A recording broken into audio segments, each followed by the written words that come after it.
Olá pessoal, sejam todos muito bem-vindos. Mais uma vez estamos aqui para um breve comentário da lição de número 1 da revista Atualidade Cristã, que neste terceiro trimestre de 2024 traz como tema Vida Agridoce, um estudo da carta do apóstolo Paulo aos Filipenses. O comentarista da revista é o pastor Aro Inácio Silva Freitas. Eu sou Fábio Fernandes. Vem comigo nesse resumão.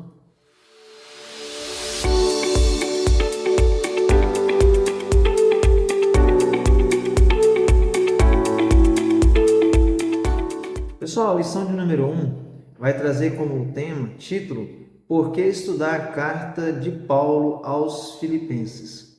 O apóstolo Paulo, nesta carta, mostra-se como o homem mais feliz do mundo, mesmo sendo um prisioneiro em Roma e tendo pela frente sua possível morte por execução.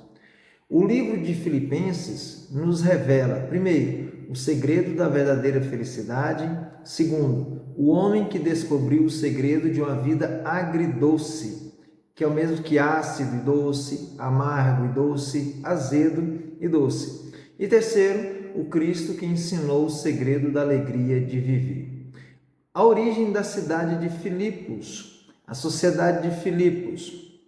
Esta cidade tornou-se uma colônia romana, ou uma reprodução em pequena escala da poderosa Roma. Seus habitantes eram predominantemente romanos, porém, os nativos, pouco a pouco, foram se misturando à cultura romana. Não obstante, eles desfrutavam de todos os direitos de cidadãos romanos, tais como a isenção de açoites, de prisões, exceto em casos extremos, e o direito de apelar para o imperador, apelar para César. Seus nomes permaneciam nos róis das tribos romanas, falavam latim e gostavam de vestir-se à moda romana. Por isso, Paulo usa referências que somente um cidadão romano poderia compreender. Paulo usa a linguagem simbólica local para aplicá-la à mensagem do Evangelho. Paulo, ao escrever da prisão em Roma, faz menção do progresso do Evangelho entre os membros da guarda pretoriana. Ele se refere a essa guarda porque sabia que seus leitores, muitos dos quais pertenciam a famílias de veteranos, sentiriam um vivo interesse nesse detalhe. À luz dos fatos já enumerados, é provável que a cidadania terrena, a romana, da qual os filipenses se orgulhavam tanto, seja a ideia implícita da cidadania celestial a que Paulo se refere. Paulo propõe uma ruptura da visão cultural religiosa em Filipos. Ele fala dos dolorosos sofrimentos que os leitores têm que suportar e o amargo conflito em que se acham envolvidos. Filipos, sendo essencialmente romana, tinha um culto imperial, um culto ao imperador. É fácil concluir que a comunidade não cristã, especialmente os augustales, que endeusavam tanto o imperador, exercesse forte pressão sobre os cristãos para obrigá-los a tomarem parte na adoração prestada ao imperador, a César. A origem da igreja em Filipos, que também podemos observar no livro de Atos, no capítulo 16. Macedônia, conversão de Lídia e sua instrumentalidade. Não era costume pregar fora das sinagogas, mas Paulo sabia que ali era um local onde adorava-se ao imperador. Então ele sai da cidade, demonstrando com isso que precisamos de estratégias na obra missionária. Como prova de que não há coincidência na obra de Deus, ele coloca pessoas no caminho de Paulo como colaboradores. Lídia era uma vendedora de púrpura, ou seja, uma mulher de posses. Logo, ela não precisava estar ali, senão pela providência divina. Lídia era religiosa, mas Deus não salva simpatizantes. Deus usou a virtude da caridade presente em Lídia para ajudar na obra do Senhor. A jovem adivinhadora. Havia nela o espírito de Pitom, A palavra piton começou a aplicar-se à adivinhação ou adivinhos em geral, de modo que um espírito, um piton, passou a indicar um espírito de adivinhação.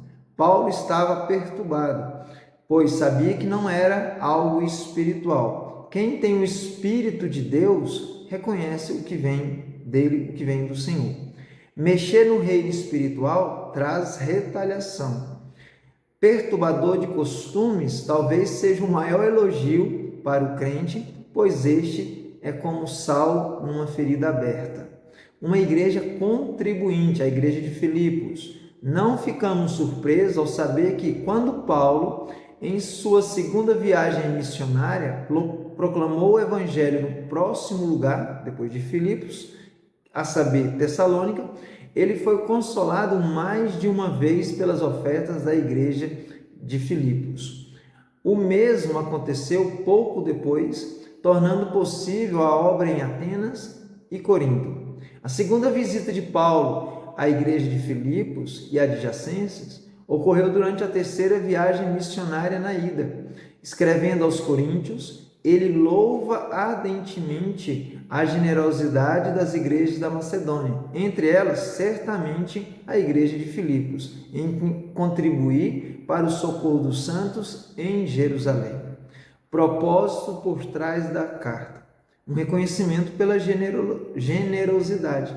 Certo dia, quando ainda se achava preso, Paulo recebeu alguém que lhe era muito caro, Epafrodito.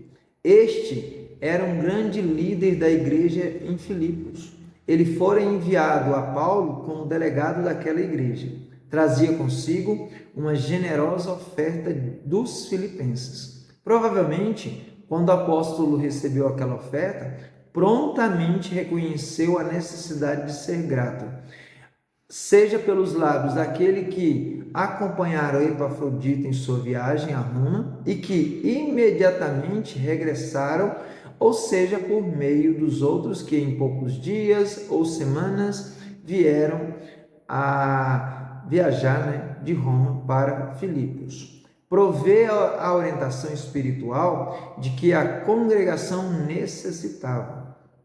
Paulo admoesta aos filipenses que continue a exercer sua cidadania de modo digno do Evangelho de Jesus Cristo, que permaneçam unidos de alma, tendo o mesmo sentimento, que a atitude de Cristo, que se humilhou e se tornou obediente até a morte e morte de cruz, seja também seu modo de vida, que sejam luzeiros, perseverando a palavra da vida no meio de uma geração pervertida e corrupta, que se acautelem dos judaizantes, que não pensem já haver alcançado a perfeita espiritualidade, mas, imitando a Paulo, prossiga para o alvo. Que se acautelem dos sensuais inimigos da cruz, cujo Deus é o ventre, saturando as mentes e os corações com espírito de alegria. Do início ao fim, a carta aos Filipenses está saturada do esplendor da alegria. A essência da epístola é: eu me alegro, alegrem-se também. As palavras alegria e regozijo aparecem pelo menos 16 vezes nesta carta. No curso de seus labores por Cristo, o apóstolo havia sofrido muito. Mesmo assim, sua alegria e dedicação a Cristo era contagiante. De fato, havia arriscado sua vida e experimentado dias de enfermidades tão graves que esteve mesmo à beira da morte. Deus, porém, demonstrara para com esse herói sua terna misericórdia e ele ficou bom. Nesse sentido, algumas lições que aprendemos estudando a carta aos Filipenses são, por exemplo, o Evangelho chegou até nós pela graça de Deus. O poder do Evangelho é universal. Deus não olha para a classe social. O Evangelho não olha para o passado. O Evangelho transforma. Lídia passou de uma religiosa para salva. A escrava passou da escravidão por demônios para a liberdade em Cristo Jesus. Deus usou um terremoto para salvar um carcereiro à beira do suicídio.